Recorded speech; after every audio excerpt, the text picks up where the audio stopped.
পাঠশালার পক্ষ থেকে সবাইকে জানাই আন্তরিক অভিনন্দন ও ভালোবাসা। আশা করি সকল ছাত্রছাত্রী সবাই খুব ভালো আছে। সামনেই সেকেন্ড ইউনিট টেস্ট পরীক্ষা, তাই পঞ্চম শ্রেণীর জন্য একটি নমুনা প্রশ্ন এখানে দেওয়া হলো। এটি প্রশ্ন বিচিত্রারই একটি অংশ। প্রথম প্রশ্ন এমসিকিউ, যে কোনো 5টি করতে হবে। প্রথম প্রশ্ন, ম্যানগ্রোভ বনভূমি অবস্থিত তলাই অঞ্চলে, রান অঞ্চলে, নাকি সুন্দরবন অঞ্চলে, নাকি মালভূমি অঞ্চলে? উত্তর হবে সুন্দরবন অঞ্চলে। পরের প্রশ্ন, মাটির পুতুল বিখ্যাত কৃষ্ণনগরে, বাঁকুড়া, চুঁচুড়া, বিষ্ণুপুর? এটা উত্তর হবে কৃষ্ণনগরে। সোনার বাংলা গানটি লিখেছেন বঙ্কিমচন্দ্র, বিবেকানন্দ, নজরুল, রবীন্দ্রনাথ? উত্তর হবে রবীন্দ্রনাথ। রেল ইঞ্জিনের তৈরি কারখানা আছে চিত্তরঞ্জনে, বোলপুরে, কল্যাণীতে, দুর্গাপুরে? সঠিক উত্তর চিত্তরঞ্জনে। একটি লুপ্তপ্রায় মাছ, রুই, কাতলা, মৃগেল না সরপুঁটি? সরপুঁটি। গঙ্গার একটি ধারা যা পশ্চিমবঙ্গের ভিতর দিয়ে গেছে, তা হলো তিস্তা, ভাগীরথী, পদ্মা, নর্মদা? উত্তর ভাগীরথী। তাহলে এই ছিল এমসিকিউ।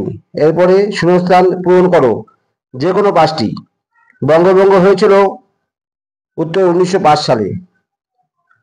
পশ্চিমবঙ্গের সবচেয়ে উঁচু পর্বতশৃঙ্গ সান্দাকফু। স্বাধীন ভারতের প্রথম প্রধানমন্ত্রী হলেন জওহরলাল নেহেরু। বক্সা অন্যের প্রবেশদ্বার বলা হয় আলিপুরদুয়ার। ধান কাটা ঝাড়ার আধুনিক যন্ত্রের নাম হারভেস্টার। শিক্ষক দিবস পালন করা হয় ড্যাশ জন্মদিনে? সর্বপল্লী রাধাকৃষ্ণন। এই হলো শূন্যস্থান পূরণ করো, যে কোনো 5টি। এরপরে রয়েছে শর্ট প্রশ্ন, যে কোনো 5টি শর্ট প্রশ্ন আসতে পারে, যে কোনো 5টি। প্রথম প্রশ্ন, কুলিক পাখিরালয় অবস্থিত? উত্তর হবে কুলিক নদীর পাশে। গান্ধী বুড়ি কাকে বলা হয়? উত্তর মাতঙ্গিনী হাজরা। ডিভিসি পুরো নাম Damodar valley corporation, DVC. Rupnarayan কোথায় হুগলি নদীতে মিলিত হয়েছে? গেউখালীতে। কোন জেলা টেরাকোটা শিল্পের জন্য বিখ্যাত? বাঁকুড়া। কোন মাছ লেজে ভর দিয়ে খানিকটা লাফাতে পারে? চ্যাং মাছ। এই ছিল শর্ট প্রশ্ন। এরপর বাম স্তম্ভের সঙ্গে ডান স্তম্ভ মিলাও। ন্যাদোসের সাথে মাছ, দার্জিলিং এর সঙ্গে চা উৎপাদন কেন্দ্র, মালদা আমের জন্য, ফজলি আমের জন্য বিখ্যাত। এরকম একটা ম্যাচ আসতে পারে।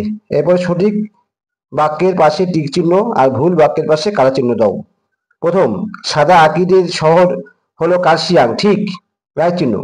গঙ্গা একটি নিত্যবহ নদী, রাইট চিহ্ন। নয়, নিত্যবহ নদী নয়, তাহলে কাটা চিহ্ন।